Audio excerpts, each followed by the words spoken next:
இன்னைக்கு வரைக்குமே ஒரு நாள் கூட தவறாமல் என் மனைவியோட காலையில் உணவை நான் சாப்பிட்றேன்னு சொன்னாரம்மா.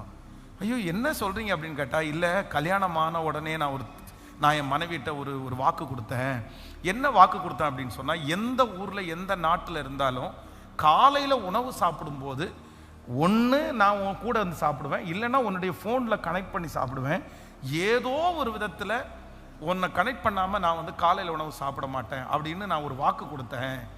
இதை வந்து பல வருடங்களாக நான் கடைப்பிடிச்சிட்டு இருக்கிறேன். சமீபமாக ஒரு சில வருஷத்துக்கு முன்னாடி என் மனைவி பைத்தியம் ஆயிட்டாங்க, மனநிலைமை பாதிக்கப்பட்டாங்க.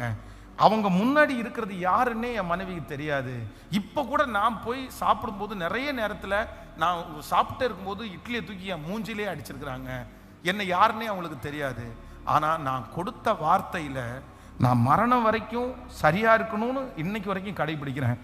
அதனால தான் வேகமாக போகணும் அப்படின்னு நான் சொன்னேன் அப்படின்னு தன்னை யாருன்னே அடையாளம் தெரியாத அந்த மனைவிக்கு வந்து அவர் சாகிற வரைக்கும் உண்மையாக இருந்தாராமா அந்த மனுஷன். அப்போது என்னன்னா, எடுக்கிற தீர்மானத்தில் சூழ்நிலை மாறிச்சுனாலும் நான் எடுக்கிற தீர்மானத்தை கண்டிப்பாக நான் என்ன பண்ணுவேன்னா, யாருக்காகவும் சூழ்நிலைக்காகவும் நான் என்ன பண்ணிக்க மாட்டேன்னா, நான் மாற்றிக்கவே மாட்டேன். என் குணத்தை நான் மாற்றிக்கவே மாட்டேன். நீங்கள் அப்படியே இருங்க. நீங்கள் எடுத்த தீர்மானத்தில் உறுதியாக இருங்க. நீங்கள் ஒப்பு கொடுத்ததில் உறுதியாக இருங்க. நான் நம்புகிறேன், அதை பார்க்கிறவர் யார் அப்படின்னா கர்த்தர் ஒருவரே அதை பார்க்கிறார். உங்களுக்கு அதனால அவங்களுக்கு நன்றி இருக்கோ இல்லையோ, அவங்க உங்களுக்கு நல்லவங்களா இருக்கிறாங்களோ இல்லையோ, பரலோகத்தில் பார்க்கிற தேவன் உங்களுக்கு நல்லவராக இருக்கிறார்.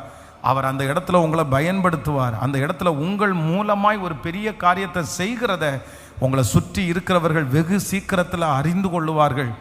அந்த இடத்துல நீங்கள் இப்போ எந்த இடத்துல இருக்கிறீங்களோ அந்த இடத்துல கர்த்தர் உங்களை சாட்சியாக வைப்பார். அதற்கு பிறகு ஒரு நாள் அவர்களுக்கு தெரிய வரும், ஒரு நாள் தெரிய வரும், இவ்வளவு பிரச்சனையின் மத்தியிலையும் நீங்கள் நின்னதற்கான ரிவார்டை கர்த்தர் வெகு சீக்கிரத்திலே காணும்படியாய் கர்த்தர் உதவி செய்வார். உங்கள் இருதயம் கலங்கவே வேண்டாம், உங்கள் இருதயம் கலங்கவே வேண்டாம். ஆமென். ஆண்டவரே, எனக்கு ஒரு பலனை மட்டும் கொடுங்க ஆண்டவரே. நான் என்னுடைய சூழ்நிலைக்காக என்னுடைய நோக்கத்தை என்ன பண்ணக்கூடாது, நான் கைவிட்டவே கூடாது. ஹல்லேலூயா.